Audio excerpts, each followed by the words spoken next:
안녕하세요. 지난해 남편과 이혼한 30대 여성입니다. 사실 남들한테 죽는 소리 앓는 소리 하는 거 별로 안 좋아하는 성격이에요. 친한 친구들 고민은 잘 들어주면서도 정작 제 이야기는 하기를 꺼려하는 성격이랄까요. 그런데 오늘만큼은 어디에다가라도 털어놓지 않으면 당장이라도 눈물이 쏟아질 것 같네요. 그래서 이렇게 제 이야기 몇 자 적어봅니다. 저는 서울에서 나고 자라기는 했지만 친정이 여유가 있는 편은 아니었어요. 친정 부모님께서 작은 기사식당을 운영하셨는데 기사식당이라는 게 워낙에 양 많고 싸게 파는 가게거든요. 그렇다 보니 하시는 고생에 비해 버는 돈이 얼마 되지 않아서 집안 형편은 늘 빠듯한 편이었지요.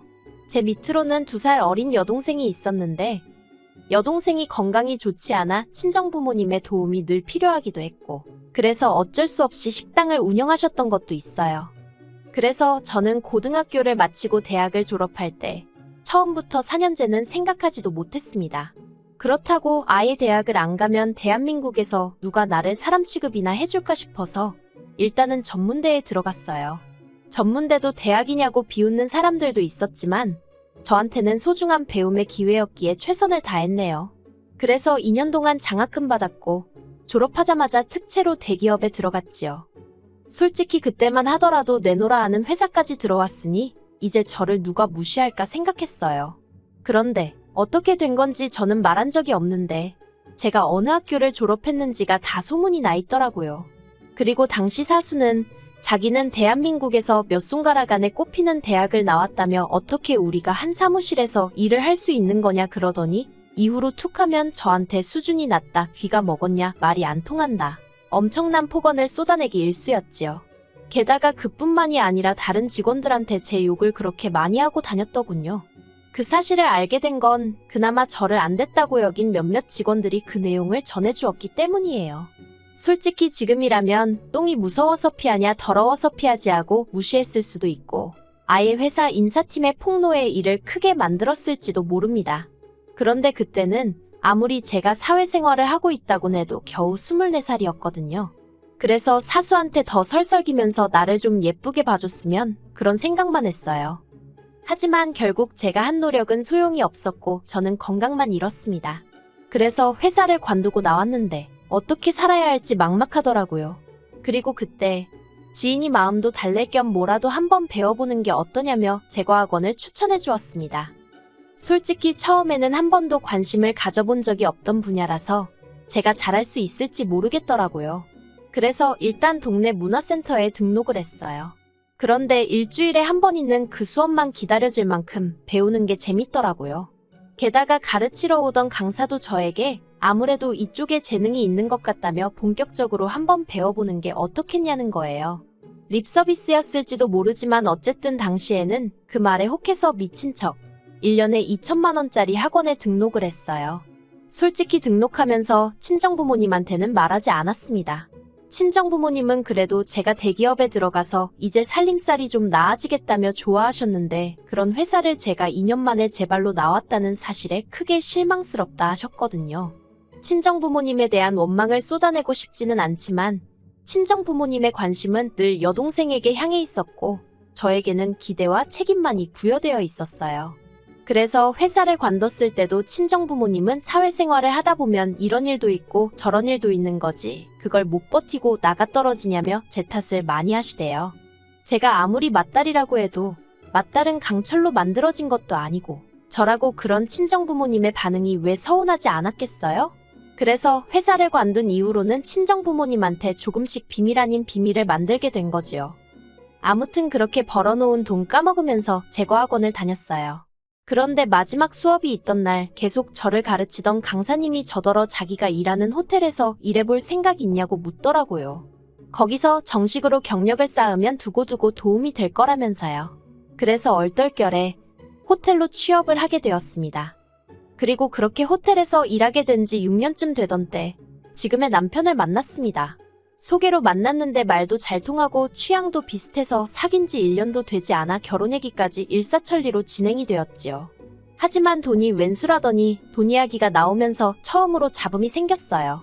일단 당시 저는 1억 6천 정도의 현찰을 가지고 있었는데 이건 당연히 월급만 모아서 된 건 아니에요. 그 당시 저는 월급만 모았다가는 평생 가난에서 벗어나지 못하겠다는 생각에 죽어라 아껴 쓰면서도 주식을 비롯해 이런저런 재테크를 하고 있었거든요. 그리고 운이 따라줬다고 해야 할지 제 생각보다 수익이 많이 났어요. 반면에 남편은 모아둔 돈이 7천 정도 있었는데 사람이 워낙에 물질적인 거에 크게 욕심이 없거든요. 그나마 7천도 10년 내리 직장 생활하면서 얼결에 모아졌다고요.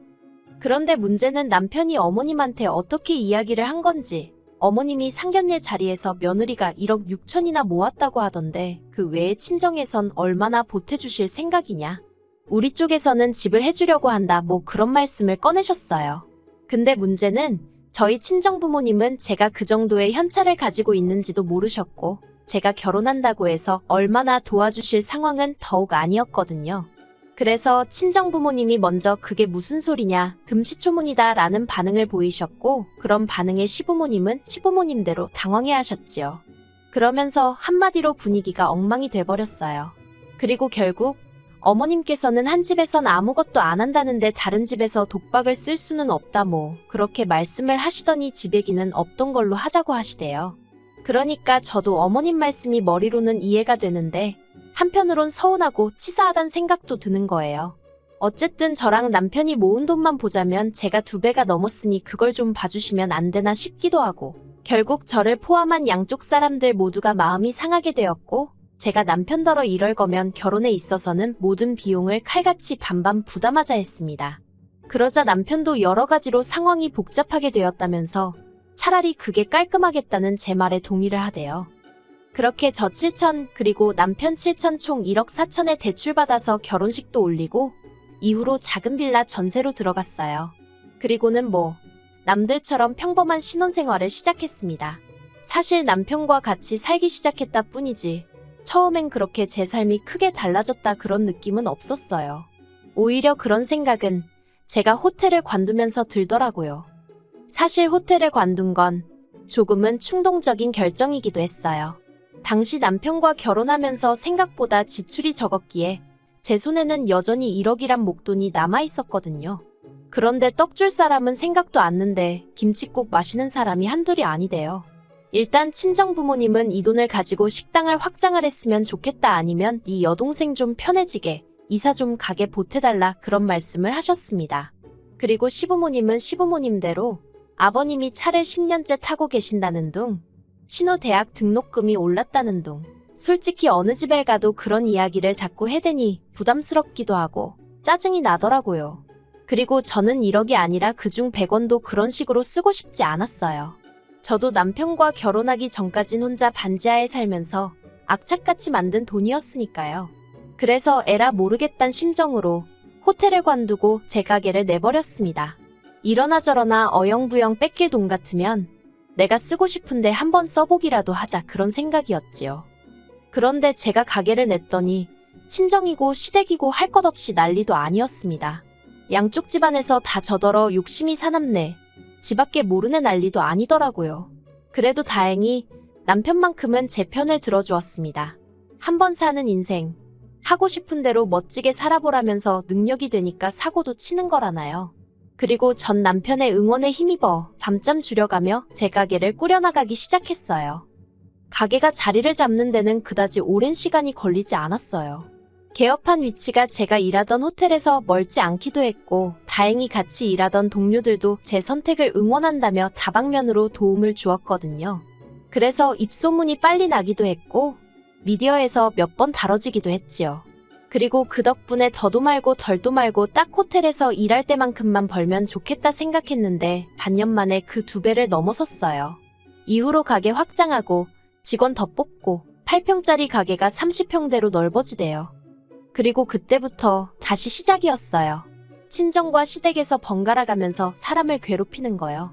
친정부모님은 저더러 아픈 여동생이 집안에서만 있으니 얼마나 답답해하는지 모른다며 동생을 제 가게에 보내겠다고 엄포를 놓으셨습니다. 하지만 단지 여동생이 부끄럽고 그래서가 아니라 제 가게는 엄연히 영업장이고 저에게는 생계수단이었으니 그렇게는 안 된다고 했지요. 그러자 친정부모님이 저더러 너 혼자만 잘 먹고 잘 살면 다냐면서 결국 하도 힘들게 하길래 달에 100씩 생활비 드리는 걸로 상황을 정리했어요. 그래도 어쨌든 친정부모님이 낳아 길러주신 건 변함없는 사실이었으니 그에 대한 은혜를 갚는 거라고 스스로 그렇게 납득을 시켰네요. 반면에 시댁의 경우 처음에 가게 시작하고 몇 번 제가 만든 디저트라고 챙겨다 드렸는데 사람들이 이런 걸 돈 주고 사 먹냐며 제 면전에다 대고 비아냥거리셨거든요. 그래서 이후로 한 번도 가져다 드린 적은 없어요. 가게가 너무 바빠서 그 핑계로 왕래도 많이 줄였고요. 솔직히 첫 회사에서 이유 없이 나를 싫어하는 사람한테는 무슨 짓을 해도 소용이 없다는 걸 뼈저리게 배웠던 덕분에 어머님 비위 맞춰드리려는 노력 같은 건 하지도 않았습니다. 그러다 작년, 지금도 잊혀지지 않네요. 5월 첫 주 주말이었어요. 어린이날하고 어버이날이 몰려있던 주에는 예약 들어온 디저트가 너무 많아서 도무지 시간을 낼 수가 없겠더라고요. 그래서 겸사겸사 남편하고 함께 시댁을 찾았습니다. 근데 그게 실은 원래는 남편 편으로 용돈만 보내드리려고 했는데 어머님이 먼저 모처럼 얼굴이나 보자며 당신이 점심을 차려준다고 오라고 하셨거든요. 결혼하고 그때까지 어머님이 뭐 만들어줄 테니 먹으러 오라고 한 적이 없었는데 갑자기 그러시니까 왠지 쎄한 게 뭔가 꿍꿍이가 있으시구나 싶대요. 그리고 아니나 다를까 어머님이 꺼내신 말씀은 황당하기 짝이 없었습니다. 저더러 신우를 데려다가 기술을 좀 가르쳐주라고 하셨거든요. 그리고는 자꾸 제 가게만 넓히지 말고 신우 앞으로 2호점 하나 낼 수 있게 해보라나요. 어이가 없어서 그게 무슨 말씀이시냐고. 신우는 아직 대학생인데 그리고 신우가 이걸 하고 싶어 하냐고. 하고 싶으면 정식으로 학원이든 뭐든 들어가서 배워야지 그걸 왜 저한테 배우려고 하냐고 그랬어요. 저는 지금 제가 하는 가게 하나만 신경 쓰기도 정신이 없는데 어느 세월에 신우를 붙들고 뭘 가르치고 그렇게 못한다고 아주 난색을 표했지요.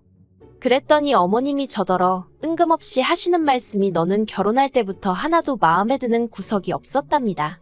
돈도 얼마나 가져올 것처럼 사람 있는 대로 기대하게 해놓고서는 겨우 결혼하면서 7천 보태더니 가족들하고 상의도 없이 가게를 떡하니 차리지 않나.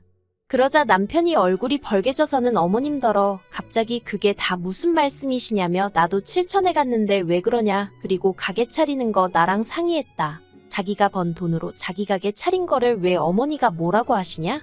제가 화를 내기도 전에 남편이 먼저 어머님한테 저 대신 언성을 높여주더라고요. 하지만 어머님은 계속해서 그래도 그게 경우가 아니다.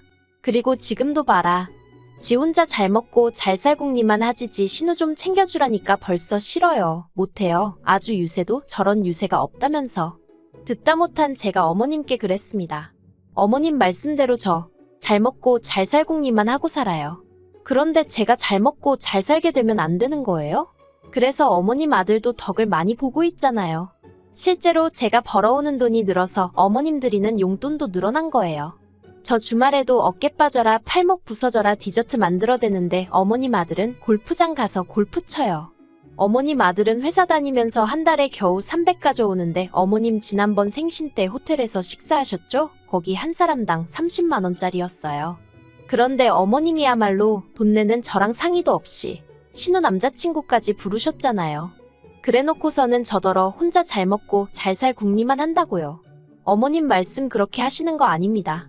앞으로 제가 정말 혼자 잘 먹고 잘 사는 게 어떤 건지 한번 보여드릴까요? 그동안 저도 어머님한테 쌓인 게 많았는지 한번 말문이 트이니까 아주 폭포수처럼 쏟아지더라고요. 어머님도 점점 눈을 크게 뜨시고는 어머어머만 연신 외쳐대셨고요.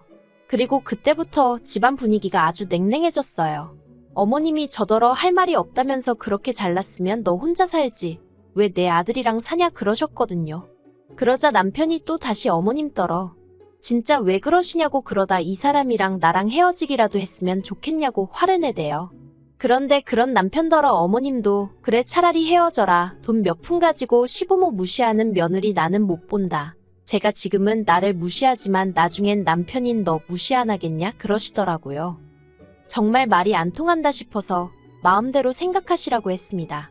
그리고는 남편더러 따라 나오던지 어머님 옆에서 어머님 달래드리던지 알아서 하라 하곤 먼저 시댁에서 빠져나왔어요.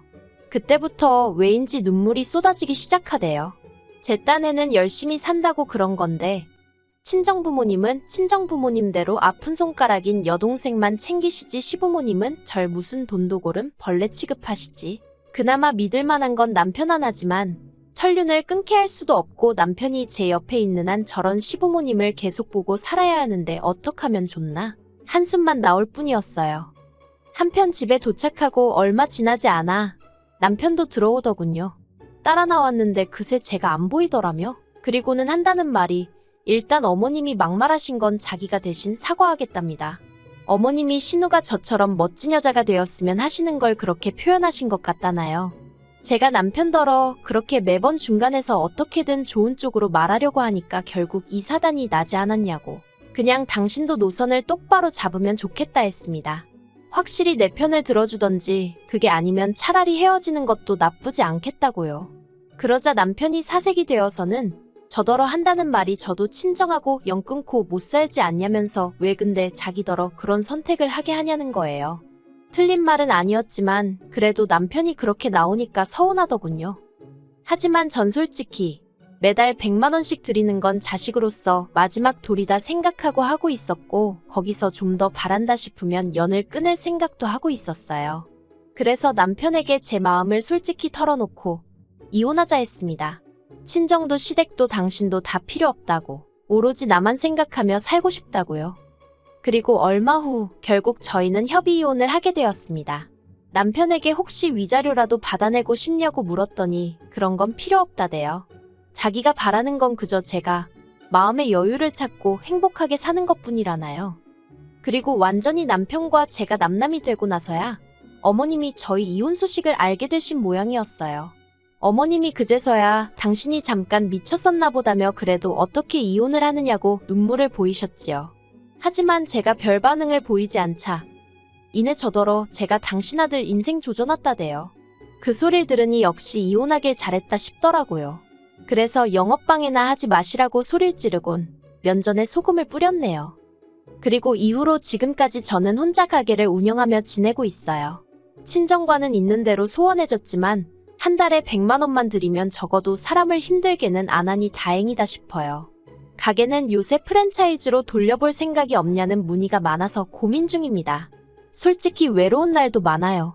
불 꺼진 빈집에 혼자 퇴근하는 것도 남들처럼 미주알고주알 떠들 수 있는 친정이 없다는 것도요. 하지만 그만큼 얻은 게 있으니 욕심을 내서는 안 되겠지요. 가진 것에 만족하며 살겠습니다. 그러면 또 더 좋은 날이 올지도 모르잖아요.